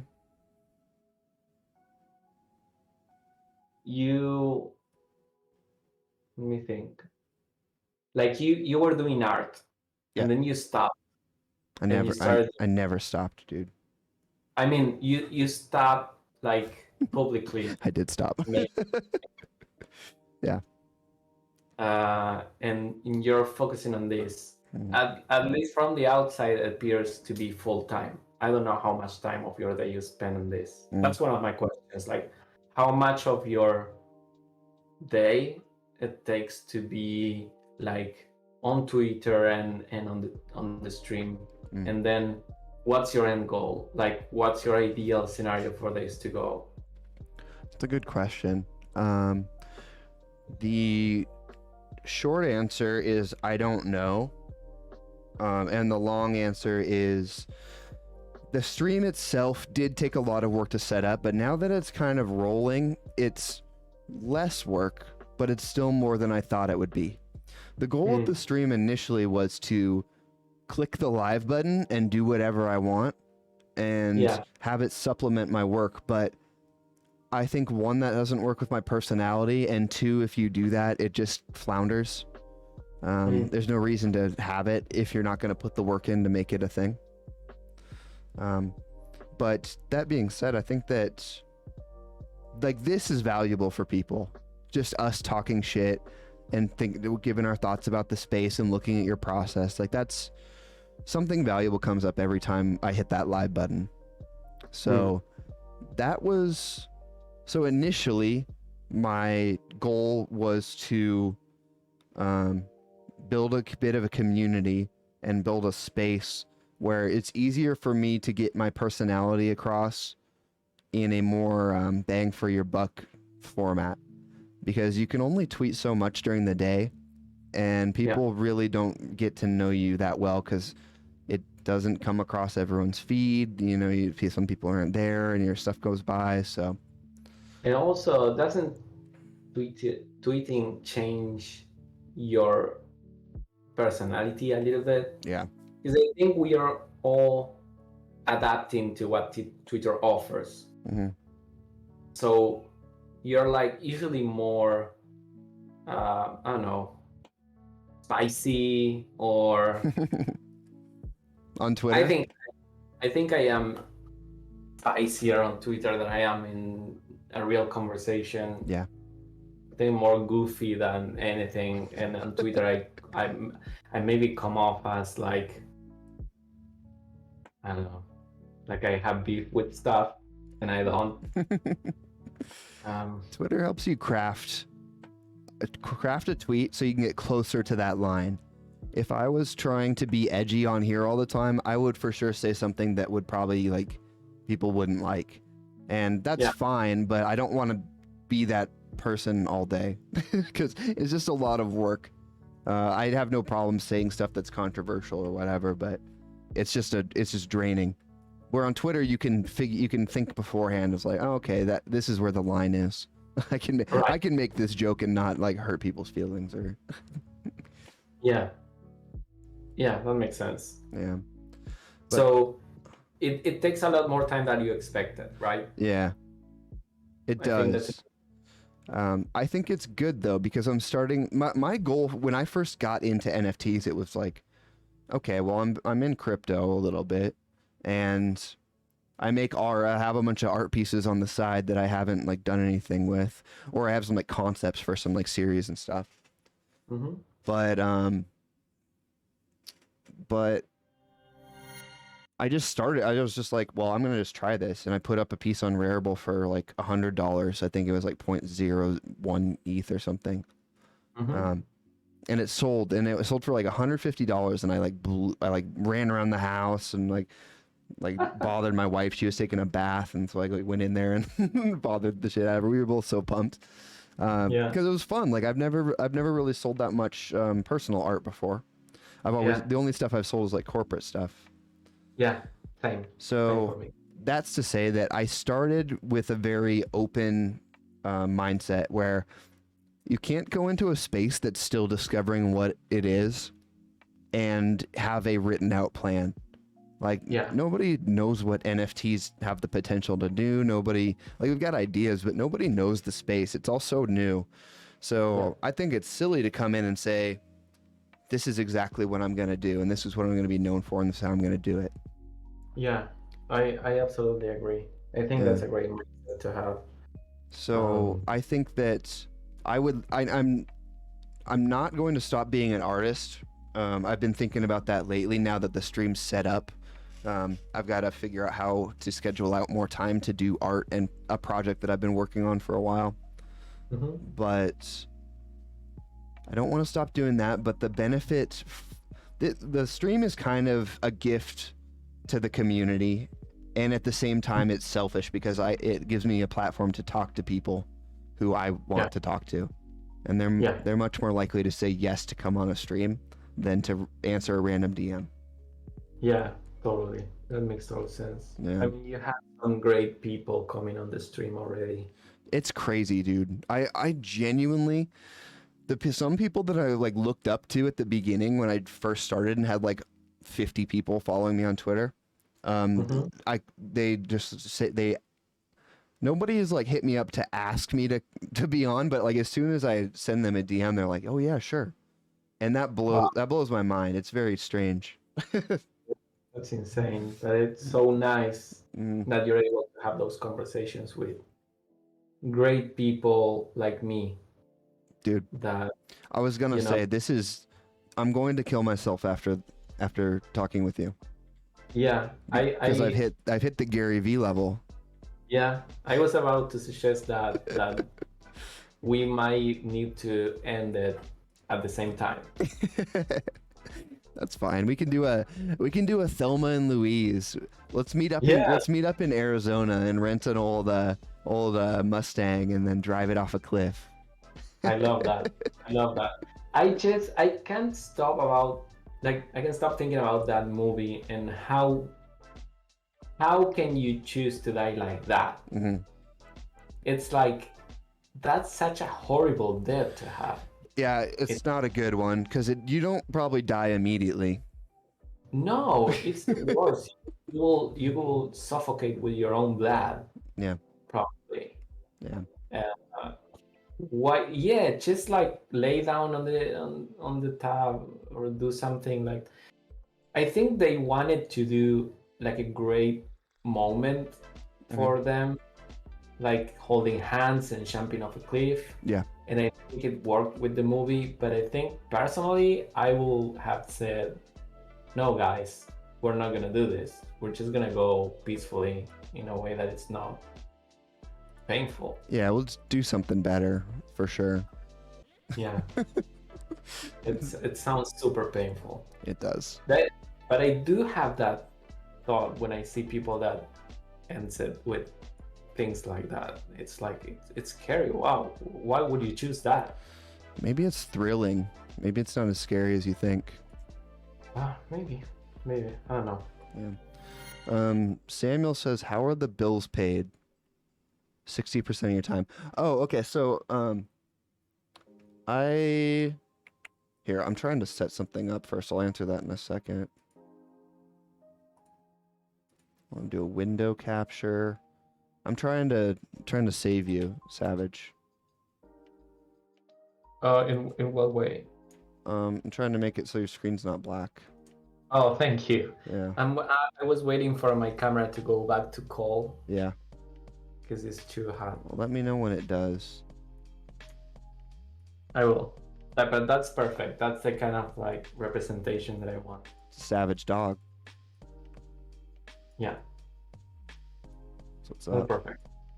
There we go. Beautiful. So I would do the same. Like, how do you deal with the everyday work and this? I wake up about 5 or 6 every morning, and I bust out my client work as quickly as possible. Yeah. That way and I usually get done around noon. Yeah. So that's about 6 hours of client work. And Yeah. then I eat lunch, and then I come upstairs here, and then I either have a stream like today, or I just start working on other stuff. And then I kind of work until 10. But Yeah. I have I work a lot just because I'm in the house quite a bit these days, but I really enjoy like working on client work to get into art and other things. And obviously I'm on Twitter all day, so it's like it's not like I'm cloistered doing client work. But Yeah. I really like sitting here and making other art and working on ideas and talking with people and planning stuff and setting up interviews. Like, it's just fun. I like doing all of it. So it's like Samuel, corporate art. Yeah. I work for a couple global companies, not as their agency of record, but as kind of a supplemental agency. And I do graphic design. Yeah, lots of print work and package design. So it's pretty fun. It's nice to have a change of pace. We were talking about that a little earlier, Savage, right? Yeah. I have a hard time with time. I think that's the reason I might like do something different at a certain point in the near future, because I barely sleep. Oh, really? Yeah. Have you always been like that, or is it just because there's so much going on for you? It's a mixture of things. I've always been nocturnal, and I like to work at night and do stuff. I always I get this feeling that if I go to sleep and I didn't do anything productive, I feel like productive for myself. I mean, I feel like I lost the day. If you don't do something for yourself. Yeah. And the work that I do on a daily basis is pretty demanding. Not in terms of time itself. I think mentally is demanding. It's like being on top of things and the amount of responsibility. Yeah, a lot of pressure. A lot of pressure, yeah. And then you get the family time, which is awesome, but it's also like with a kid, it's always demanding, so it's not super relaxed because you gotta do a lot of stuff too, right? Sure. So yeah, so at night I just I stay up late and do some stuff, and then I wake up early because I had to take my kid to school. So it's a little bit extreme. Yeah. I guess. Yeah, that does sound like a lot. I don't know. Here's the way I look at it though, and I don't know if this is the long-term healthiest way to look at it, but I think it's true. We are in a very unique position to be on the cutting edge of a technology that seems likely to take over the world in a very meaningful way. And with that comes the chance to make generational wealth if we take the right avenues. So the difference between me working kind of hard and working really hard is the difference between my kids having college paid for and my grandkids having college paid for. You know? And so I am willing to put in a little extra work and cut some things here and there. Especially if I like doing it, right? Like, you know, it's not hard for me to make a piece of artwork in the night instead of watching a movie. So I've been doing that exactly. Like I've been I stopped doing a lot of things that I did to just, you know, entertain myself, because I entertain myself doing this. So it's not hard to do that. Yeah.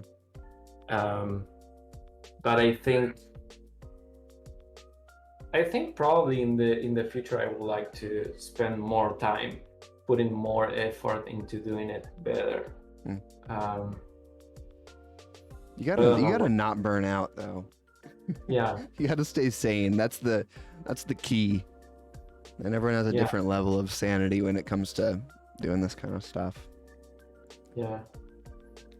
I know that I've butted up against it, but I've worked really hard a lot. Like I've never had I've had one job since college that was actually like a salary job. So I've always done my own thing. I don't really function very well not doing my own thing. So all that to say is like I'm used to working a lot and hard, where I know some people aren't necessarily used to grinding that hard. I'm always very close to burning. Yeah. But it's just my personality. But you know how to pull it back, right? You notice when it's about to happen and chill out a little bit, right? Yeah, I usually do that. I usually stop, take a week off or something. But sometimes it's too late. Sure. But I just think that it's depending on your personality. Sometimes it's hard to avoid. I'm just so obsessed with doing things and doing it in a way that it's fulfilling that I sacrifice a lot of other things to do that. But I think it's personality. It's hard to move away from that if it's how you're shaped mentally. Right. Yeah, there's definitely a big component of that. Some people are just made for it. Yeah. I think I even like with the fact that I sleep very few hours, I found quite a good balance for things. But I don't think that the level that I'm working on, like in my professional life, it's something that I wanna keep doing for a long time. Sure. How much do you sleep? 4, 6? 5:30. Okay. Not ideal. No, but it's not super bad. Like it could be worse. Sure, for sure. It's enough to not get hallucinogenic. Yeah. I'm not the machinist. No, okay, good. No. Good. Well, what's up? No, nothing. Well, I was just gonna say, like, speaking of not having very much time, let's wrap it up here. What do you have? Yeah. What do you have coming up? What's something you're excited about? I'm trying to think of a new mechanic for Savage Dogs, but you heard something earlier today. I think I'm just trying to figure out if it makes sense, because I don't have a lot of resources. Like people, like the thing that I would like to do requires like a team of devs and people working on it. So I don't know if I can make it the way that I envision it, but maybe I can pull off some version of that I can manage on the Discord. Are you willing to give up equity or royalties? Yeah, I mean, especially royalties, money, I'm willing to give. The only thing that I'm not willing to give is participation on the brand, because that's something that I'm not ready to share with someone. Right. I don't think you'd have to give that up. I would tweet it out. I would just say, hey, I'm looking for a dev and looking to split, work out a split in the contract for dev work. Yeah. I'm sure someone would be dumb to not bite on that, because there's you've clearly shown that you're a personality and a brand, and you're selling. So it's not like someone who's unknown. I think I could get someone or some people interested, and of course I'm turning my camera on to see if it a little bit. It does work. There you go. But I kind of like this little guy though. yeah. I think it's a mixture of finding people and being ready to spend the time in like getting across your vision and like making things work. I think when I'm doing things myself, it's easy because I like find 30 minutes, 40 minutes, I concentrate, I do something, then I move on. When you need to work with people, you need to kind of like communicate a lot. So I just need to figure out if I have the time to do that right now. But if I manage to do it, I think it's going to be exciting. So there might be something cool coming. Yeah, I hope so. I think you might be in a little bit better position since you will be doing the creative work.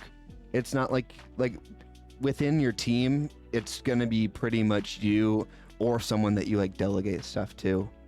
Yeah. And so the contract or the coding work does work a little bit more asynchronous than with the design work, which that's true. Could help you out. The upfront work for myself, it's the biggest part, I think. Right. Yeah. We'll see. Yeah. There's some cool possibilities. I love having the little dog right next to me. Well, everyone, make sure to invest in UpDog. Yeah. Yeah. Okay. I really did want to talk to you about that because I'm thinking, I'm looking at Parallel and what they're doing, and they have like a whole team like running their tokenomics and stuff, right? But I'm thinking, how does someone like me or someone like you make a coin and then make the utility actually mean anything?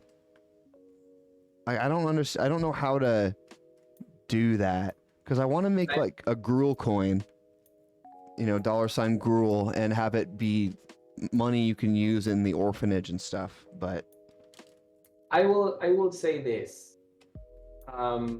The reason I stopped joking around so much with the coin is because I got a little scared of the implications of making your own currency.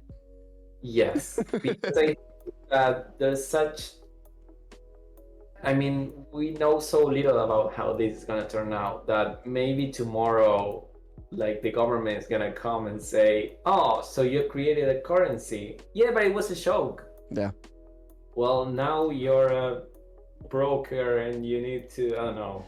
So yeah, I'm a little bit hesitant to, that's the only reason I didn't add, liquidity pool. I was about to do that. I was about to add Ethereum to Uniswap for you guys to be able to swap the coins. And I was like, I'm gonna lose money, but this is gonna be fun.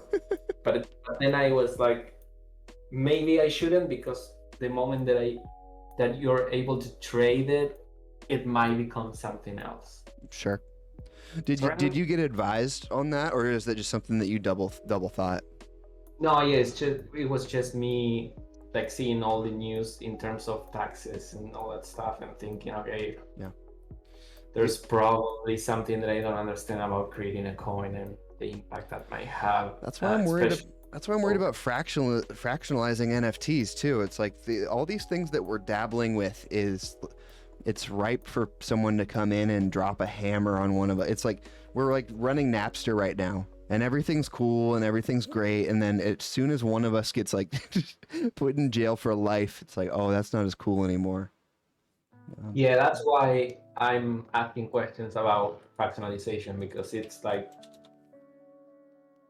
it sounds really cool. I want to be on it, but I don't know the implications. Maybe you're considered to be part of a company when you're part of a fractionalized object, and then you're like, I don't know. But there's so many things that can happen that we don't know.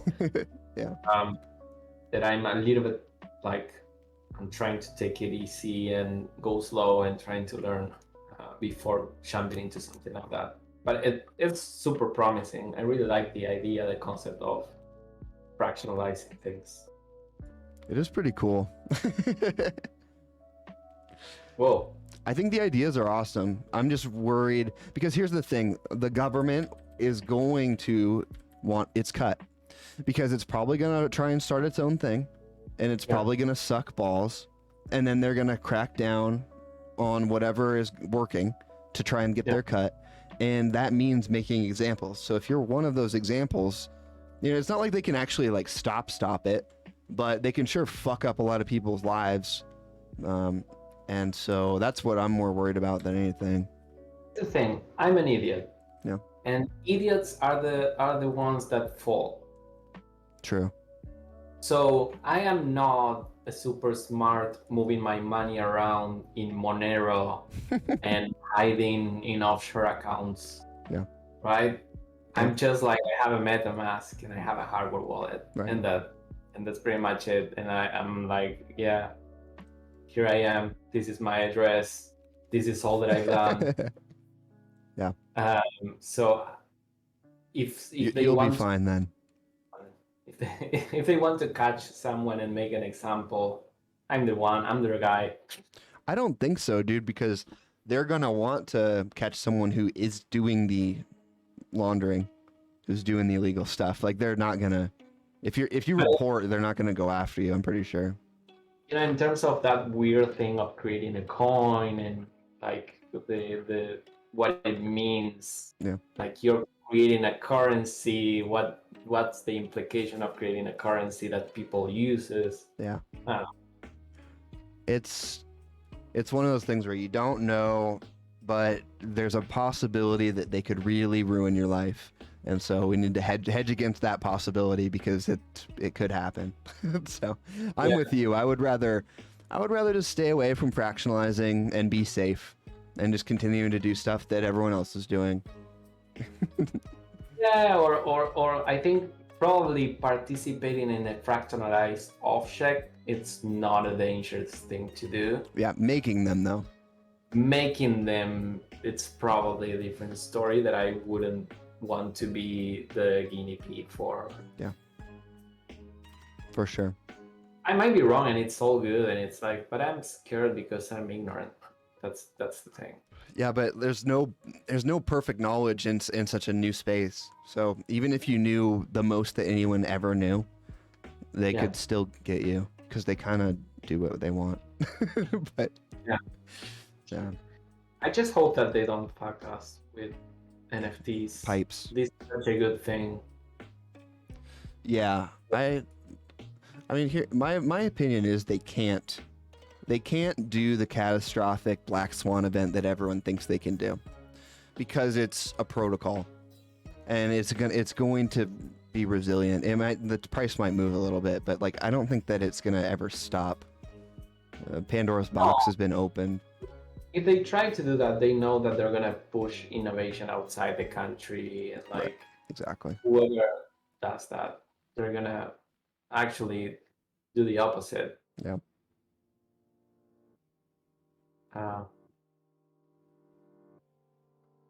Chris Chan owning 51% of Ethereum. Who is Chris Chan? I don't know who Chris Chan is. Wait, there is someone who owns something close to 51% of Ethereum? Do not Google. Oh, is it that bad? Oh my god. I don't think anyone owns 51% of ETH. Yeah, just a joke. Yeah, get the net, Savage. That's a joke. A joke. That's how ignorant I am. You say that it's someone that owns 51%. I'm like, yeah. Hey, yeah, really? What up, Dwayne? Dwayne's doing cool stuff, Savage. Have you seen Dwayne's artwork? I don't know. Maybe I have, but I don't connect it to the name. Dwayne's doing like stop motion, like animation here. Cool. Oh, you just tweeted something, Dwayne. Yeah, check this out. Oh yeah. Let me pop this open. It's just a GIF right now. That's cool though. So he makes all his own props and does these like what sweeted like 70s space movies. They're really cool. Oh my god. So he like makes all the props and does all the stuff. It's really fun. It's really it's super interesting. I love it. So It's a combination of a maquette with a video inside. yeah, and then this one he's making like a ray gun out of cups and stuff. It's really cool. Oh, that's nice. I'm gonna follow him. Yeah, he's doing interesting stuff. And if you like Gremplin, then you'll probably like him. Just because Gremplin, remember when Gremplin was like parroting all of the popular profiles with like hot dogs and like felt. Amazing. It was so funny. So good. Yeah. I love that. Dwayne, can you post your handle or something so I can follow you? Lo-fi sci-fi. That's what it is. Okay. Yeah, here, check this out. So here, this is Dwayne's World's Twitter, everyone. Ted dropped his link, but let me drop Ted's Twitter here too. Oh man, I love this stuff. Are you kidding me? Yeah, isn't it cool? These little droids and shit. Oh, it's amazing. Oh, dude, did you check out Loopify's Treeverse yet? No, I haven't. I would stream it, but he asked me not to because it's so early. It's like the first day. But it's cool. It's cool, man. It feels like RuneScape, which is fun. Nice. That's cool. Oh. We need to make the big like consolidated plot that we talk about. Yeah, for sure. I don't know how the land claiming is gonna work, but we should definitely do that. Right, because like we will need to claim, plots that are close to each other when we probably have plots that are like far away in terms of numbers. Yeah, I hope that it's not just numbers are assigned. I'm hoping you can pick spaces, but we will see. We'll see. Yeah. Yeah. Night, Xander. Thank you for coming, dude. Yeah. All right, man. It's been 2:15. This was fun. Thank you for hopping on such a short notice. Yeah, no problem. This is my slow month of work, so I can like take some time in the week. Yeah. And it was super fun. With 19 hours in the day, you've got plenty of time to do stuff. Yeah, that's true. So, I'm glad to have you on. I'm glad to have you around, dude. So, appreciate it. Yeah. Thank you so much. Yeah, let me drop your Twitter info. And you're just doing Savage stuff, right? Nothing. I mean, you've got crazy projects coming up, but nothing right now. You just got done. No, nothing right now. Just the profiles for now. Mm. Sadcop says you can just teleport to them. Yeah, I'm hoping that in the future you have like an actual house or like a plot of land. But yeah, we'll see. All right, dude. Peace. See you, dude. Later, guys. Saturday we have a boys chat. I don't know who's on boys chat, but it'll probably be someone awesome because it usually is. So see you Saturday, 12 PST, 3 EST. This has been Savage. This has been me. We will see you guys next time. Goodbye.